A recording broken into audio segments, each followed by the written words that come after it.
Okay, so have you ever had that dream? You know, the one where you open your own business?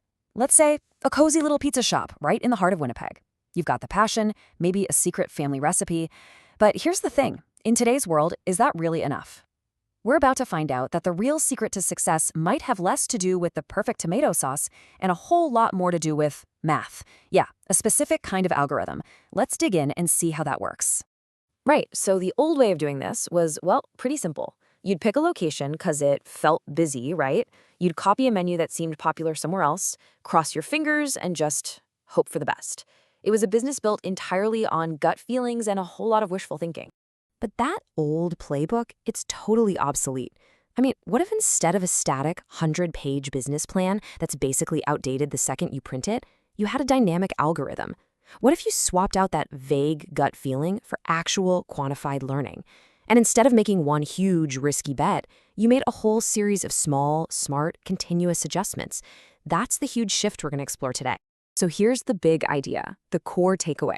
Your real competitive advantage today isn't necessarily a better product or a cheaper price, it's a better decision-making algorithm.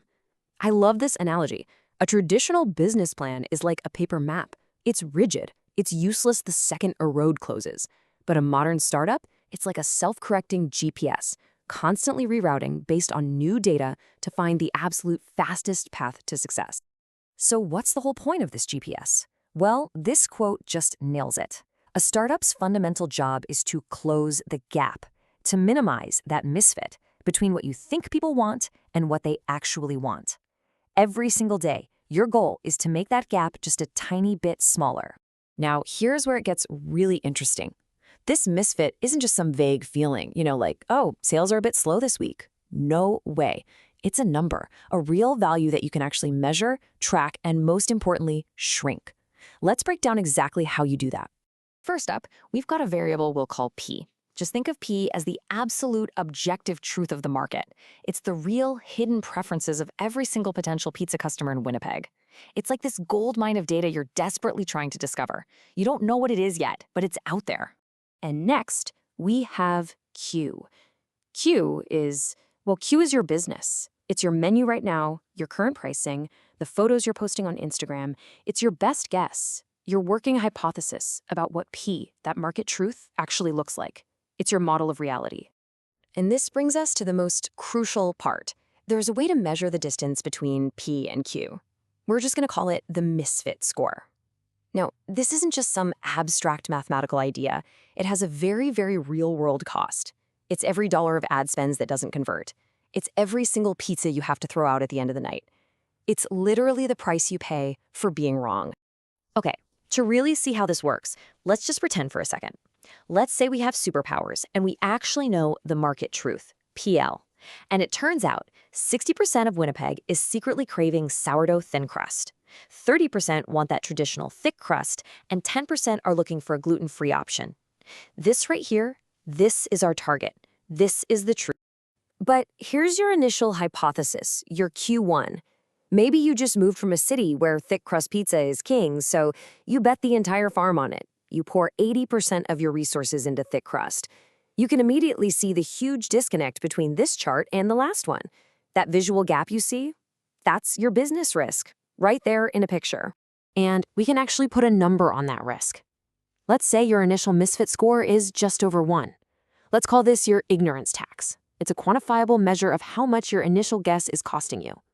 And your single most important job as a founder is to drive this number down as fast as you possibly can. So how do you do that? You don't go write another 100-page business plan. No, you run an experiment. You set up a small pop-up shop at a busy place like the Forks in Winnipeg. This is your minimum viable product, your MVP. It's a super low-cost way to stop guessing and start learning from actual, real people. And this is that algorithm in action. It's a simple but incredibly powerful loop. First, you launch the pop-up. Easy. Second, you gather real data, not from some survey but from actual paying customers. What did they buy? What did they ignore? Third, you use that fresh, real-world data to update your entire business model.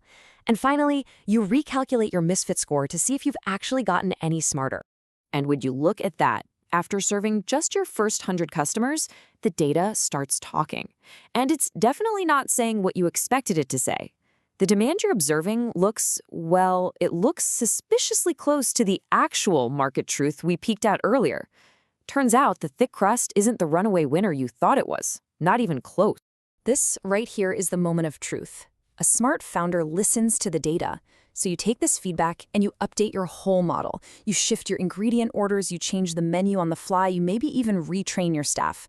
Your new hypothesis, let's call it Q2, is no longer based on a gut feeling from another city. It's based on cold, hard evidence from Winnipeg. It is quantifiably smarter. And now for the payoff. Because this isn't just some academic exercise. By running that one small, cheap experiment, you have fundamentally changed the entire risk profile of your business. You've basically gained a superpower, the ability to watch your own risk shrink before your eyes. So we go and we recalculate the misfit score with our new, smarter model. And look at that. The number has dropped all the way down to around 0.6. Your ignorance tax has been slashed by nearly half just from one afternoon of learning. That's incredible. This bar chart really shows the power of one learning cycle in a nutshell. You went from a high-risk, total guess to a data-informed strategy. And that massive drop isn't just a number on a chart.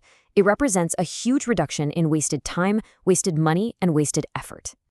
So what does that lower score actually mean for your pizza shop? Well, it means you're spending way less money on thick crust dough that nobody really wants. It means your marketing can now laser focus on the sourdough that people are actually craving. It leads to happier customers who come back for more. And ultimately, it just means you have a much, much safer and smarter business. And this really reframes the whole role of the founder. Your job isn't just to manage a business. Your real job is to be the learning engine at its very core. Your product, that's your hypothesis. Your customers, they're your data stream. And you are the algorithm that is constantly iterating and improving, driving that misfit score closer and closer to zero. So that leaves us with one final and I think crucial question to think about. It doesn't matter if you're building a pizza shop or a massive tech company. What is your process for learning? What is the algorithm you're using to close that gap between your vision and the cold hard reality? Because in the end, the speed at which you learn, that's the only real competitive advantage you've got.